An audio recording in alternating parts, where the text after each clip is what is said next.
Everyone, from today onwards, we start plant physiology lecture series.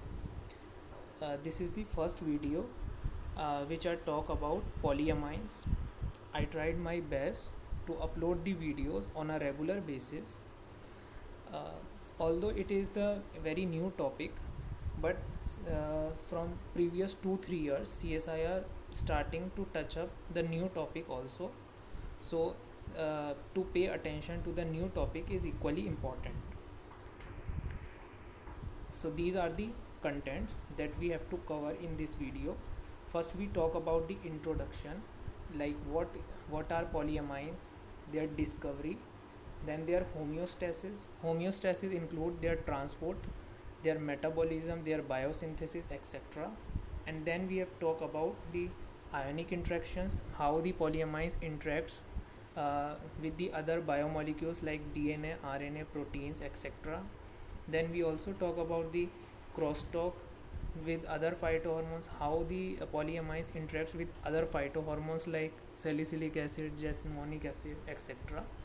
and their major physiological roles in the normal growth as well as in various abiotic and biotic stresses. In the last, we also discussed the PYQs which are asked in CSIR NET 2020 also. So, what are polyamines? The polyamines are the low molecular weight nitrogenous compounds. They are positively charged and which is cationic in nature and at their physiological pH.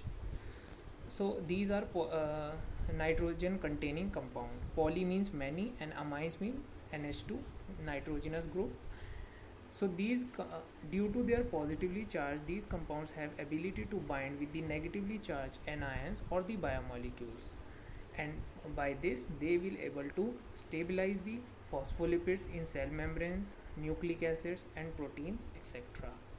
The polyamines found in almost all type of organisms, both in prokaryote as well as in eukaryotes. Based on their chemical structure, they may be aliphatic or aromatic. If they contain only the alkyl chains of CH3 carbon chains, then it is aliphatic, and if they contain the benzene ring, then they are aromatic. Some examples are written there which are for aliphatic polyamines. The putrescine and cadaverine are the example of diamines because they contain only the two nitrogenous group. Spermidine is example of triamine, and the tetramine, the example is spermine. So these are the important names which can directly ask in the section B also. So you have to remember this also. Now these are the structure of different polyamines. As you can see in the figure, the NH2 group, there is two NH2 group, 1 2, so it is the diamine. Like in cadaverine also there is 1 2 NH group, NH2 group, then it is also a diamine. In spermidine 1 2 3, there are 3 NH2 group, so it is triamine. In spermine there are 1 2 3 and 4, so there are 4 nitrogenous group, so it is tetramine. So based on the number of nitrogenous group or NH2 group, they are named as such. So as we move on to the discovery, it was discovered in 1678 by Anton von Leeuwenhoek in the human semen and named spermine. Later it was found that it is phosphate derivative of an organic compound. These are localized in all type of compartments of the cells. If we talk about the homeostasis, then it includes their biosynthesis, uptake, degradation, compartmentalization, transport, etc. The precursor molecules of the polyamines is arginine. It follows two different pathways that we talk later. The polyamine oxidase is involved in their metabolism. The uptake activity of polyamines is higher in case of proliferating cells or the cells which are actively dividing. Polyamines confers high levels of protection against the toxicity of different herbicides like paraquat. A special type of transporter family proteins are involved, which is known as LAT transporter, L-type amino acid transporter. These are involved in the transport of polyamines. Now here is the schematic view of the biosynthesis. It starts in chloroplast by the precursor of arginine. Then it will follows two different pathway. Either they will get converted into the agmatine by the enzyme arginine decarboxylase, or they will get converted into ornithine by the enzyme arginase. So it follows two pathway. Later on they converge into a common product which is known as putrescine. Now the putrescine, as we know, it is the diamine. It is synthesized in cytoplasm, and by the further addition of amino group, it will be converted into spermidine, which is a triamine, and spermine, which is a tetramine. So that's how the biosynthesis of polyamines occur. We have to look superficially because it is the new topic. Only the direct question can ask from this. Now ionic interactions. As we said earlier, that polyamines are cationic in nature, as they contain the positive charge and they have the ability to bind with the negatively charged anion. So polyamines binds with the DNA, RNA, because they contain the phosphate group. Due to the phosphate group, they are negatively charged, so that after binding they can stabilize and facilitate for replication, transcription, and further processing. These polyamines also helps in the condensation of chromatin by stabilizing the negative charge phosphate groups in DNA. So it helps in condensation also. They are also regulate the 3D conformation of proteins by binding to the negatively charged amino acids, and also involve or further processing of that is essential for their functions. These polyamines also interact with the negatively charged membrane lipids, also the polysaccharides which are found in the cell wall of plant cell, and further strengthen their bindings. So these are some ionic interactions that can follow by polyamines. Now comes crosstalk.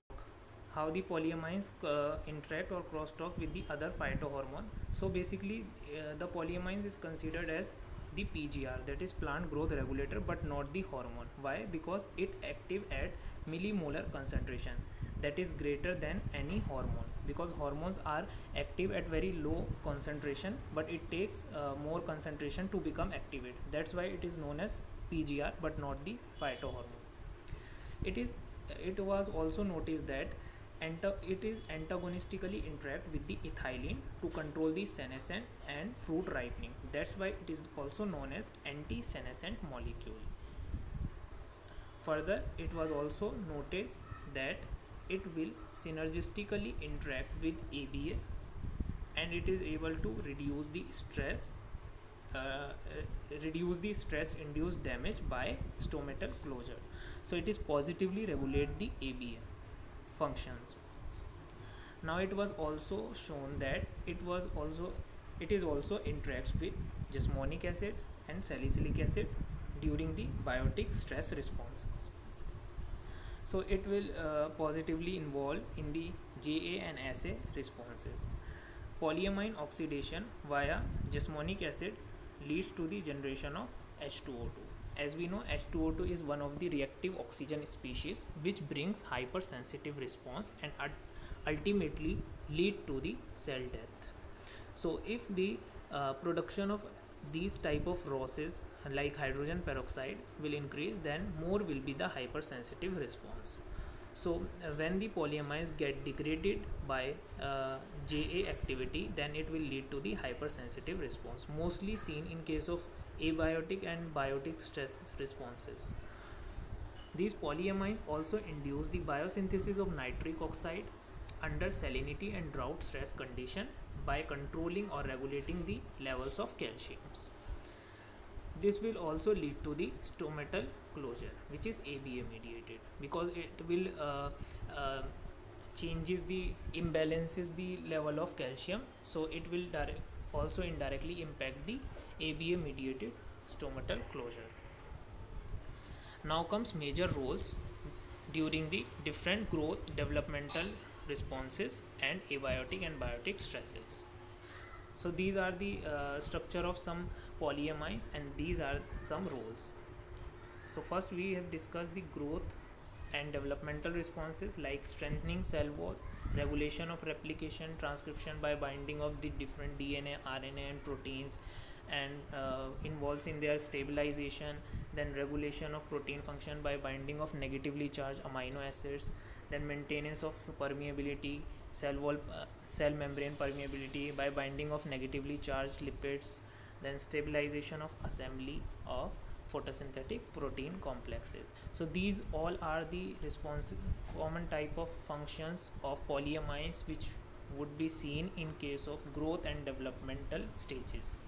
In case of abiotic and biotic stress responses like scavenging of ROS, that is reactive oxygen species, because if it was it because if they are not scavenged, then it will lead to the hypersensitive response.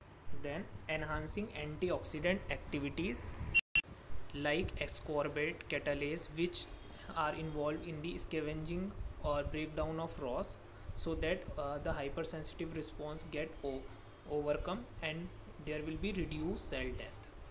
Then regulation of different ion channels like sodium, potassiums, other type of ion channels, calcium channels, expression of stress responsive genes. These are the special type of genes which get expressed only the stressful condition. So these are some direct, or we can say indirect, effects of the polyamines that would be seen under the normal and stressful conditions. Now comes PYQ. So these question was come in CSIR NET 2020 under the shift 2. It will ask about spermidine. Spermidine represent which of the following group of compound? So the options are jasmonic acid, polyamine, auxin and strigolactone. As we studied earlier that spermidine is example of polyamine, so it is the right answer. This is a very simple and direct question which is asked in this new topic, that is polyamine, in section B or part B. Some other type of question that have the possibility to ask, or so the compound which is responsible for distinctive odor of sperm and urine is spermidine. Next question is compounds helping in condensation of chromatin by stabilizing negative charges associated with phosphate group in nucleic acid. So the options are polyamines, arginine, methionine and S-adenosyl methionine. So as we studied earlier that the polyamines are the only positive cationic compound that can stabilize or bind with the negatively charged anions like nucleic acid. So the correct option is polyamines. The next question is anti-senescent molecules to control leaf senescent and fruit ripening are. So as we discussed earlier that polyamines is one of the PGR that will it interacts antagonistically to the ethylene. So it reverses the function of ethylene, so that's why it is also known as anti-senescent molecule. So the correct option is B, polyamines. So these type of questions can ask in the section B or the GATE life sciences also. So we have to practice this type of questions also. So that's how for today. If you like this video, then don't forget to subscribe my channel, and thanks for watching.